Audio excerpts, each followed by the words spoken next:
And the Right Honourable Jean Chretien joins me here. You know, your book is very interesting. It marks 25 years after your first election victory, first of 3 majority mandates. It kind of reminds me like almost a greatest hits collection of the fondest memories you have. But one that you seem particularly proud of is the Charter of Rights and how you went behind the scenes and did the notwithstanding clause. And I'm wondering, looking back, since we do have modern precedents to talk about, was the notwithstanding clause a good idea, a necessary evil, and do you support the idea of it being used for something like shrinking the size of Toronto City Council? You know, I wrote about it. Right. You know, it was not done for that. Right. Because in fact, what is the notwithstanding? The notwithstanding, you are supposed to say in the legislation, I want to break the Charter of Right for this and that reason. And you have to renew it every 5 years. To admit that you're breaking the Charter of Rights should be something that put the brakes to any citizen. Because when you use the notwithstanding, you have to say, I'm breaking the right of the citizen to do that. So normally it should be negative in any normal democracy. If you don't have it, you could have the problem of a government of judges only that could last for a long, long time. And in a democracy, democracy should at one time prevail. So the notion of the notwithstanding was to make sure that is used very rarely. And in the 37 or 38 years that we've passed, it has never been used by the federal government. Has been used very seldom by provincial governments. And I don't think of any government who have renewed it after 5 years. Mm-hmm. So it is, you know, it's not a perfect system. But to have no possibility to remedy an abuse if a series of judgments were to create, and have the people elected of the country cannot do that, there is something wrong about it. Mm-hmm. So it's, nothing is perfect. Trudeau did not want to have it. But I was in favor of it. And one way or the other, I had said to the Prime Minister, I said, Pierre, you know, you asked me to go my head down in the wall. I will do it, but I want to break the wall. I have to go around it, otherwise we won't have a charter. Right. So Doug Ford sort of saying, I've used it once, I might use it again. And again, that's not what you had in mind when you put it in there. But it is, you know, it is unacceptable because he will be able to say, or his opponents will say, he does not revert the, he admit that when he wants his way, he will not respect the fundamental rights of the citizens of Ontario. And I don't think that he wished to repeat it. And in fact, he has not enforced that one. He passed the law, but it was not proclaimed, so there is no such a law. He keeps thinking he wants to use it again and again, but we'll see what happens. But you know, it should be a price to pay. If the people don't want to punish, we're in a democracy. Exactly.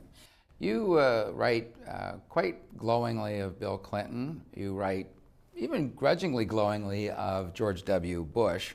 But you talk about the, quote, monumental error that Americans have made in electing Donald Trump. You describe him as unspeakable, and that his arrival marks, quote, the end of the American empire. Can you elaborate on what you think of Donald Trump? But, you know, I'm watching TV. I said, you know, when I was fired of the nonsense that I listen on TV, I would go to my table, take my pen and my souvenirs, and gain back my serenity.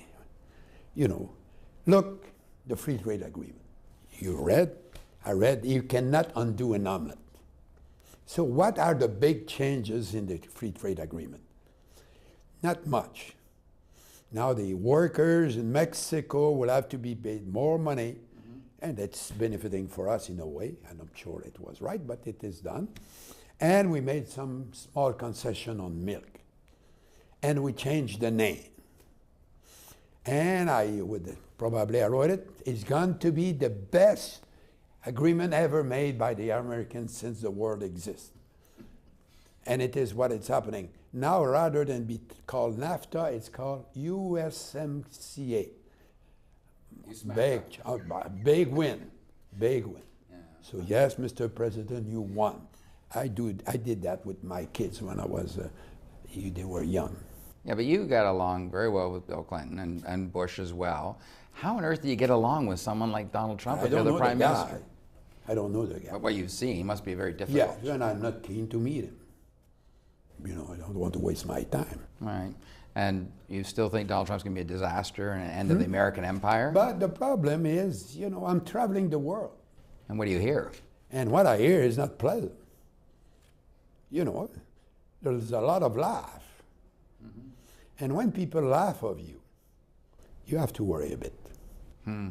I do want to ask you one thing you point out, I thought was kind of interesting. You've appointed hundreds of judges, you point out, and it was done without personal attacks. And as we've seen in the Kavanaugh situation in the States, that's not a perfect system down there. Clearly, our system is much superior to that.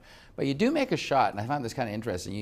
You said to me before we went on air that you like to have people end every chapter with a smile if they went to bed. But you say, I'm not going to pick on Stephen Harper, but his appointment to the Supreme Court was utterly unprecedented violation of tradition. What did you mean by that? But he attacked the Chief Justice. And we never did it in Canada. We make sure that the judges are completely separated from the states and they are not politically intervened. And, and it is, I was Minister of Justice for many years. I was Prime Minister for 10 years. I was associated with a lot of nomination of judges. And I remember when I became Minister of Justice, one of my friends said, Jean, you will be judged by the quality of your appointments. And I've been involved. Some friends of mine are still mad at me because I did not help them. Why I did not help them? Because I didn't think they were to be good judges. And we judge by the quality of the appointments. Because it's not everybody who can pass a judgment or who is good to be a judge. But the test in Canada is when a judge is named, you go into the court the day after. And the people who know the guys as a lawyer who has become a judge, they know if he's good or not good. And if it's a bad appointment, everybody in the community know it was a bad appointment. And I praise myself that never of people that I had been involved had been the laughing stock of their colleagues in the different, I may have made mistakes, but I was very meticulous on that. And we know, if you have a bad judge in Canada, you know who is responsible. You know. It is the Minister of Justice and the Prime Minister. Right. Now they want committee of nobodies who will will be responsible, not elected, selected. They will select that on objectivity. What will happen? They say, name my friend, I will name yours next time. And nobody will ask a question. You could not ask a question. You don't know who is these guys very often. Right. And it is the reality. There's a kind of this notion that, because you're elected, you lose your judgment. But when you're elected, you're responsible to guys like you, Martin. No, you are. You're asking me questions. Yeah. No, I don't tell you what to ask me. So, I believe in that. I never ran away from you guys. No, you did not. But I should have maybe. What it. Well, yeah, there was that proof is a proof is a. Never mind, we won't go there. No, but that was a good line. You remember? I do. You were defending someone else at that point in time. You once told me, I think we were talking about Ralph Klein at the time, and he said, I respect the fact that he gets reelected, and you seem to respect longevity in politics, that you go to the polls every 4 years and you get validated, that's a sign of success. And I'm curious what you make. It seems now that a premier gets like one term and they're out. We've seen this in Quebec, we've seen this in New Brunswick, we've seen it, more or less in Ontario. Are we past the age where you can have dynasties that premiers last for more than a couple terms? And why I do you don't think know. that's It's democracy. Perhaps the people like change for change. Things are moving very fast. You change your iPhone every 6 months today.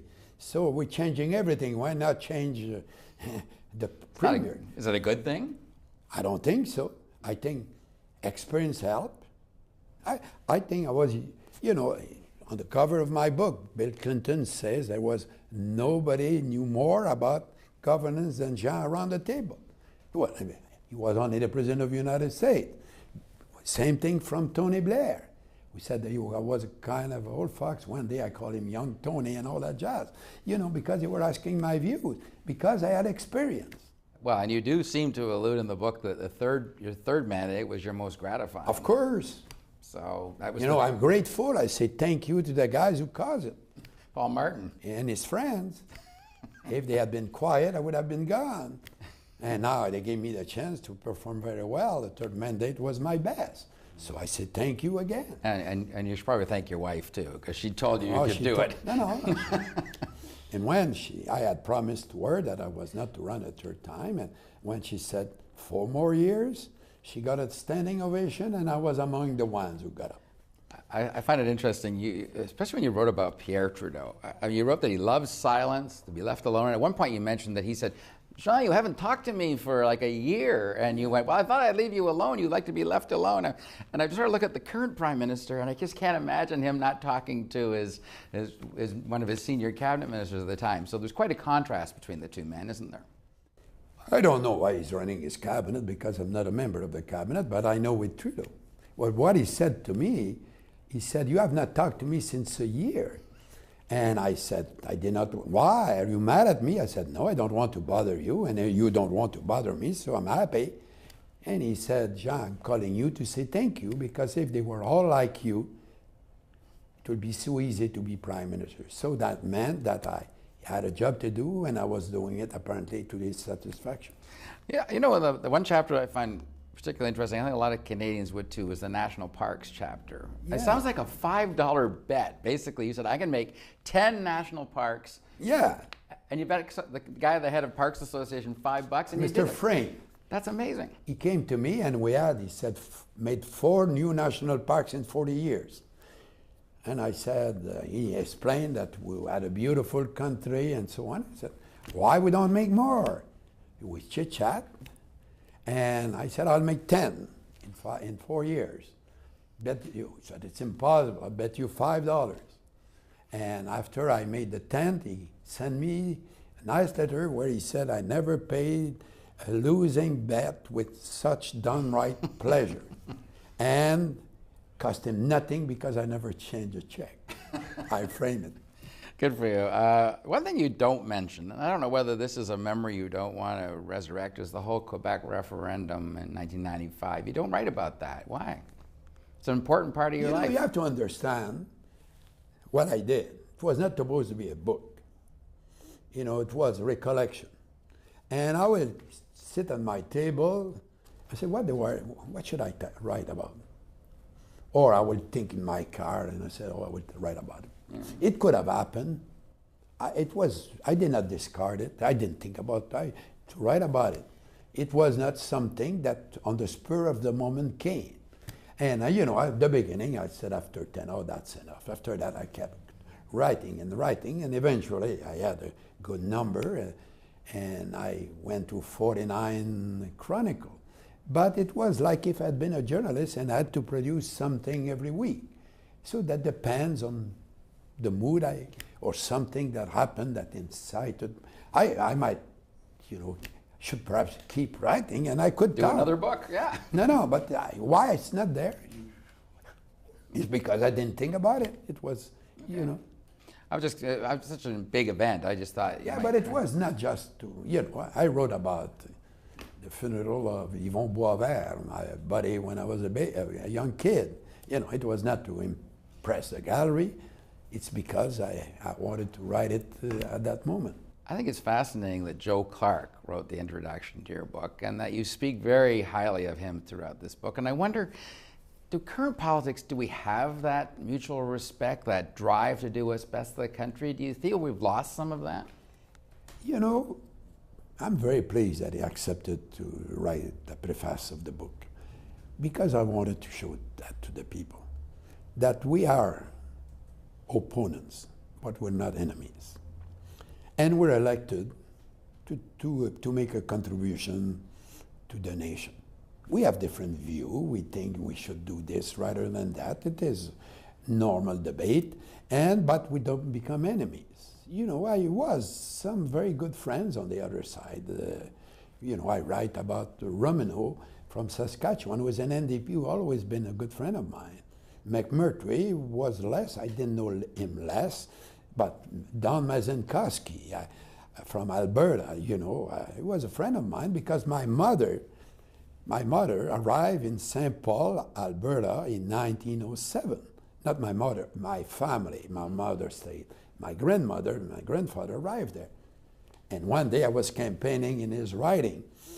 And the Liberals were always clobbered, but I was with the Liberal candidate, and we were in Vegreville, and my God, it was not a success. So I passed in front of the Mazenkowski's office or in his hometown, and there was people there. So I walked in, so I congratulate everybody to participate in the public process. And Mazenkowski said to the press, I will never let this guy alone in my riding again. And, you know, why not? I did that a few times to congratulate people, because even if they don't agree with me, they were participating in the democratic process. This was a fun book to read. You know, No, you must have fun writing it. Because it was a very good exercise for me. I'll go to my table, as I said, to be peaceful. And the first 10, 15 minutes, I wrote it with a pen, all the pages, all written by my own hand. And, you know, and in fact, I enjoy it. Because after 15, 20 minutes, I was in my story. So I was writing slowly, and, you know, and it's a book that I've enjoyed doing, and I hope you have enjoyed reading. Oh yeah, it's fun. All right, Mr. Chretien, thanks for doing this. We appreciate it. You're very kind to have me. Merci beaucoup.